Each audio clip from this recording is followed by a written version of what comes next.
Hello everyone, welcome to Himachal study जो। दोस्तों, हम एक मैथ की सीरीज लाने वाले हैं और ये उसी सीरीज का फर्स्ट चैप्टर है, रेशियो एंड प्रोपोर्शन, जिसमें हम जो एचपी के एग्जाम्स के पर्सपेक्टिव में और बाकी जो एसएससी एचपी एसएससी के एग्जाम है उसके पर्सपेक्टिव में आपकी तैयारी करवाएंगे। जैसा कि अभी आपने पुलिस के एग्जाम में देखा, काफ़ी लेवल जो था वो उनका बढ़ चुका था। एग्ज़ाम लेवल काफ़ी अच्छा था, जो अच्छे खासे क्वेश्चन आ रहे थे उससे।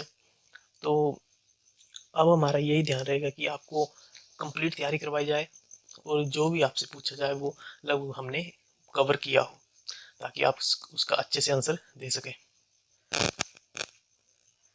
तो आज का हमारा पहला चैप्टर है रेशियो एंड प्रोपोर्शन, जिसको हम अनुपात और समानुपात भी बोलते हैं।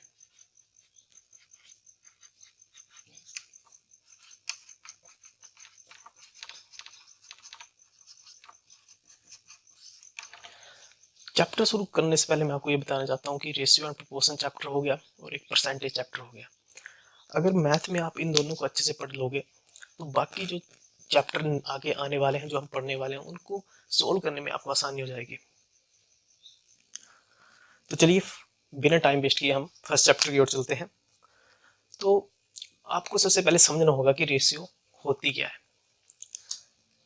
जब भी हम दो क्वांटिटीज का कंपैरिजन करते हैं, उनको कंपेयर करते हैं, जैसे मैंने बोला कि एक की एज जो 52 ईयर्स है और एक की एज जो वो 14 ईयर्स है। ए की एज 52 एंड बी की एज 14 ईयर्स।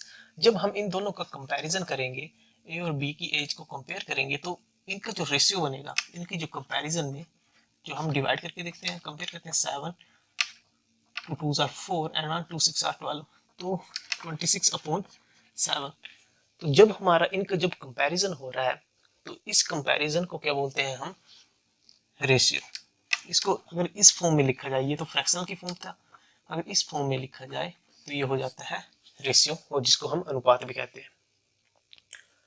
तो एक चीज तो इससे पता लग रही है कि रेशियो जो वो कंपैरिजन डाटा है।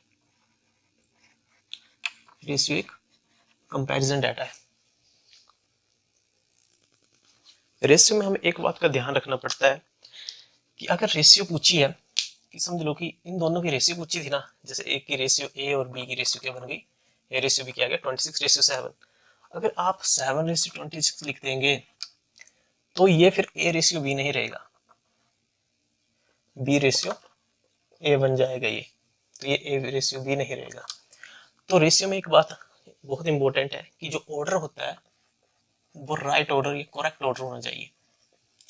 ए रेशियो बी पूछा है तो ए के नीचे ए की रेशियो और बी के नीचे बी की रेशियो लिखनी पड़ती है। लेकिन रेशियो हम सभी का कर सकते हैं। जैसे मैंने बोला कि ए की एज 14 ईयर्स एंड बी के मार्क्स 28 मार्क्स आ गए। अब हम इन दोनों का जब रेशियो निकालेंगे तो इन दोनों की रेशियो क्या बनेगी? A ratio B 14 ratio 28। अब इसको काट देते हैं, 2 7 2 1 2 4, तो आ गया 1 रेशियो 2। रेशियो में हमेशा हमें सिंपलेस्ट फॉर्म बनानी है, जिससे आगे हम इसको कैंसल आउट ना कर सकें एक दूसरे से। तो 1:2 इसके आगे हम कैंसल आउट नहीं कर पाएंगे, तो ये एक रेशियो है। अब ए रेशियो बी बन गया 1:2, लेकिन क्या ये सही फॉर्म है? जी हाँ, बिल्कुल फॉर्म भी सही है, ए रेशियो बी। लेकिन क्या हम कंपेयर कर सकते हैं या नहीं? इसमें बात आ रही थी कि ए की एज और बी के मार्क्स, हम कभी भी दो डिफरेंट यूनिट की रेशियो नहीं बना सकते हैं। तो सेकंड, एक तो था ये कंपैरिजन डाटा है, और दूसरी बात ये आ गई कि सेम यूनिट पर ही रेशियो लगेगी। सेकंड, सेम यूनिट पर रेशियो लगेगी। अब रेशियो की तो बात हो गई, अब बात करते हैं प्रोपोर्शन की, जिसको हम बोलते हैं समानुपात। समानुपात में क्या होता है कि जब दो रेशियो, जैसे ए रेशियो बी ले ली और एक ले ली सी रेशियो डी। एक बात मैंने आपको बताना भूल गया था कि जो सी और ये जो ए ऊपर वाला जो वैल्यू होती है और नीचे वाली वैल्यू होती है, इनको क्या बोलते हैं? इनको बोलते हैं न्यूमरेटर और इसको बोलते हैं डेनोमिनेटर।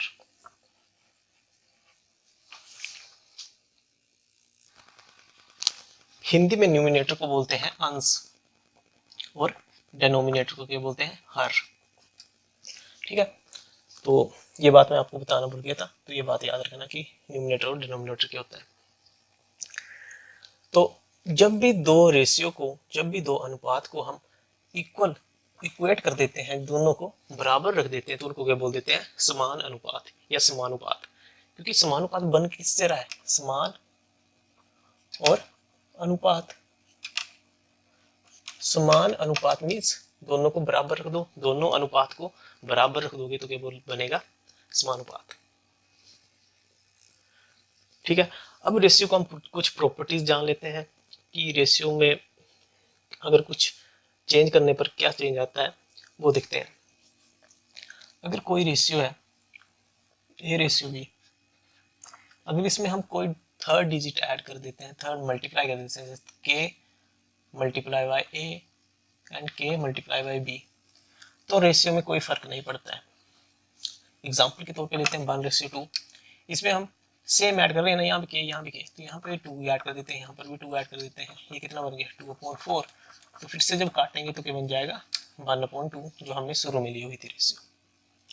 रेशियो में कुछ डिवाइड करें, जैसे ए और बी रेशियो थी, अगर इसमें ए को के से डिवाइड करें, बी को भी के से डिवाइड करें, तो A/K मल्टीप्लाई बी मल्टीप्लाई के, ये दोनों कट गए और फिर से क्या बच गया A/B। सेम थर्ड है, अगर कोई फ्रैक्शन वैल्यू है जैसे A/B और C/D, तो इसको भी हम रेशियो में लिख सकते हैं। कैसे, A/B into C into D। जब A और D मल्टीप्लाई कर लेंगे, B और C मल्टीप्लाई हो जाएगा, तो ये रेशियो बन जाएगी। जैसे हम देखते हैं 2/3 एंड 5/7, तो 2/3 मल्टीप्लाई 5 एंड 7, ये बनेंगे 14, ये बनेंगे 15, तो रेशियो क्या बनेंगे 14:15।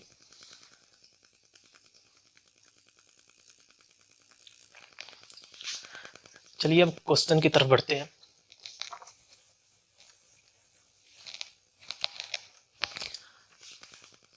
एक क्वेश्चन जैसे डिस्प्ले हो रहा होगा, इसमें बताया गया है कि A/B 4:5 है,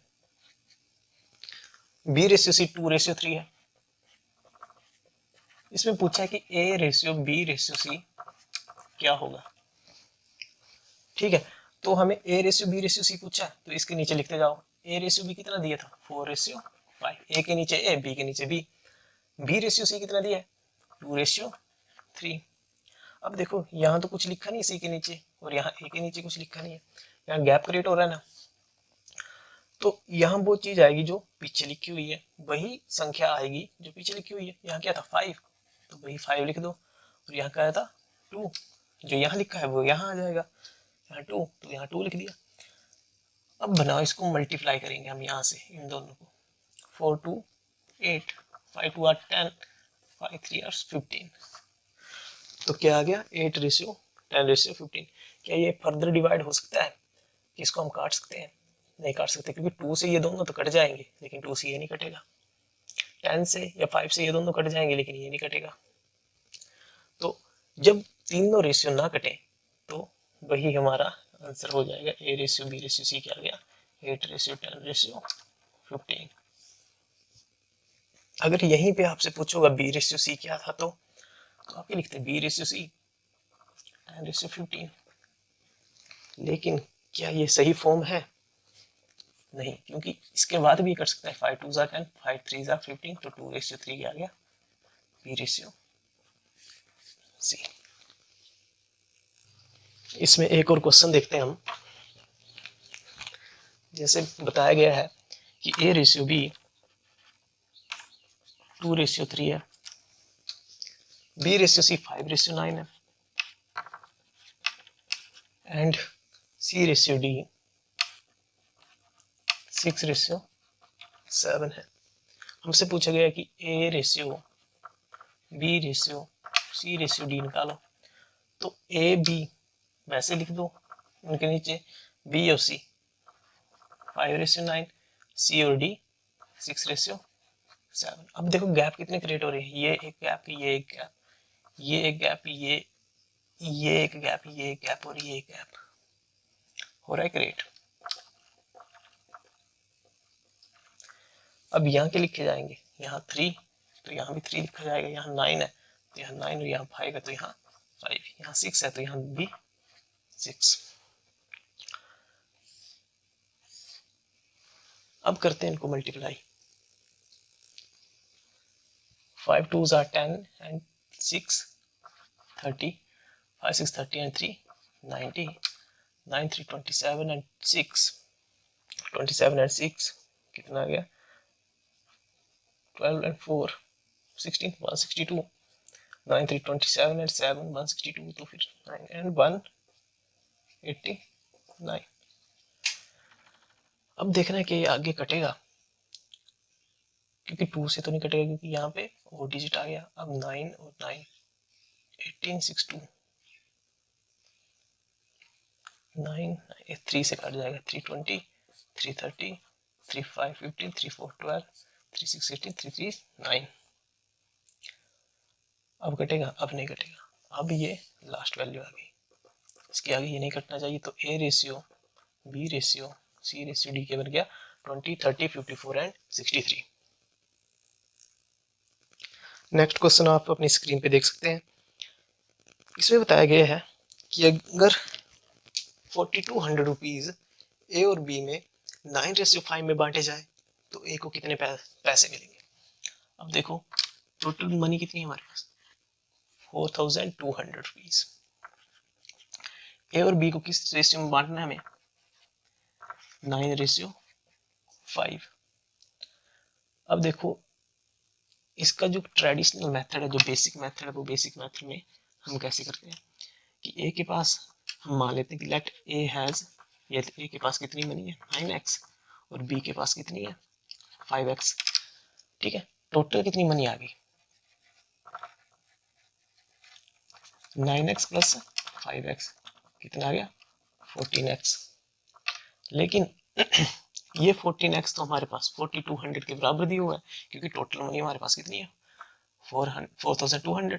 तो x की वैल्यू कितनी आ गई 4200 अपॉन 14, 14 3 तो कितना आ गया 300। तो x की वैल्यू कितनी आ गई 300। अब a के पास कितना था 9, तो 9 मल्टीप्लाई बाय 300 तो कितना आ गया 2700 a के पास। तो हमें बेसिक से ना करके हमें एडवांस लेवल में करना है, जो इजी लेवल है और फास्ट वे है। हमें करना क्या है, हमें देखना है कि अगर 9 यूनिट ए के पास है और 5 यूनिट जो है वो बी के पास है, तो टोटल यूनिट है कितनी इनके पास, टोटल यूनिट मनी कितनी है 14 यूनिट। अगर 14 यूनिट जो है वो इसके पास है, तो लेकिन यहाँ पे 14 यूनिट की वैल्यू, 14 यूनिट तो टोटल मनी है ना, तो टोटल मनी तो हमारे पास 4200 दी हुई है। अगर 14 यूनिट 4200 है तो 1 यूनिट कितनी होगी एंड 300, तो 1 की वैल्यू कितनी आ गई 300। अगर 1 यूनिट 300 है तो 9 यूनिट तो हमसे पूछिए, क्योंकि 9 यूनिट ही तो ए है। अगर ए हमसे पूछा है तो 9 मल्टीप्लाई बाय 300 तो कितना आ गया 2700। तो इतनी मनी जो थी वो ए के पास थी, इतना शेयर ए के पास था।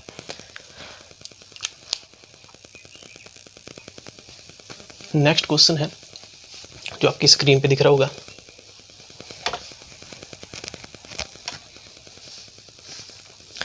इस क्वेश्चन में बोला गया है कि जो एज है चांदी और राधिका की, उनकी रेशियो कितनी है 5:3। जो चांदी और राधिका, उनकी एज की रेशियो कितनी है 5:3। अब इसमें ये बोला है कि जो चांदी की एज है वो 20 ईयर्स है, तो इसमें पूछा है कि राधिका की एज कितनी होगी। अब इसमें बताया गया है कि चांदी की एज जो वो 20 ईयर्स है, तो बेसिक से हम कैसे करते हैं, हम मानते कि मान लीजिए कि चांदी की एज कितनी है, हम मान के चलते, लेट करके चलते, तो हम 5x मानते। वहीं राधिका की एज हम कितनी मानते 3x। अब क्वेश्चन के अकॉर्डिंग क्या बोला गया था कि चांदी की एज 20 ईयर्स है, तो 5x इज इक्वल टू 20 करते और x की वैल्यू कितनी आ जाती 20.5 और 4। अब राधिका की एज निकालनी है, x की वैल्यू 4 आ गई, तो राधिका की एज कितनी हो जाएगी 3 × 4 इज इक्वल टू 12, तो कितना आ गया 12 ईयर्स। तो राधिका की एज 12 ईयर्स आ जाती। लेकिन हमें ये ना करके हमें जो अपने एडवांस मेथड से करना है, तो वो कैसे करेंगे। देखो 5 यूनिट की वैल्यू कितनी दी हुई थी 20, तो 5 यूनिट अगर 20 है तो 1 यूनिट कितना होगा 20.5 means 1 unit is equal to 4, तो 3 यूनिट कितना होगा 3 × 4 और ये 12, तो कितना आ जाएगा 12 ईयर्स।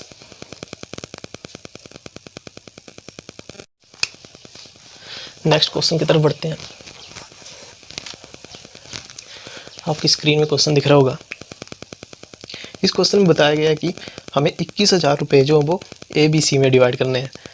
जो पैसे ए और बी को मिलते हैं उनका अनुपात कितना है 2:3, और जो बी और सी को मिलते हैं उनका अनुपात है 4:5।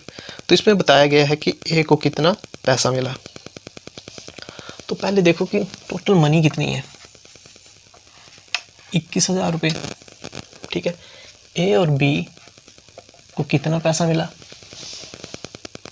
ए और बी को मिला 2:3, और बी और सी को कितना मिला, बी और सी को मिला 4:5। हमें डिवाइड किस में करनी है A/B/C में, तीनों में डिवाइड करना है ना। तो पहले तो देखो बी की वैल्यू यहाँ 4 है और बी की वैल्यू यहाँ 3 है, पैसा तो सेम ही मिला है ना बी को, तो यहाँ बी 3 बन रहा है, यहाँ 4 बन रहा है। तो इसी के लिए हम ये मेथड लगाते हैं जिसमें हम रेशियो इक्वल करते हैं। तो इसको कितना मिला 2:3 और इसको 4:5।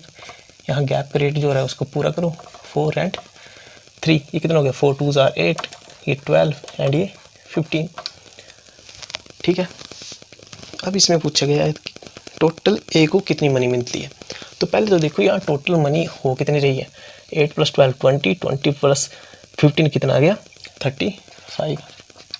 अगर इस 35 की वैल्यू 2100,000 के बराबर है तो 1 की कितनी होगी 21,000/35, तो 7 5 and 7 3, ये कितना आ गया, एक की वैल्यू आ गई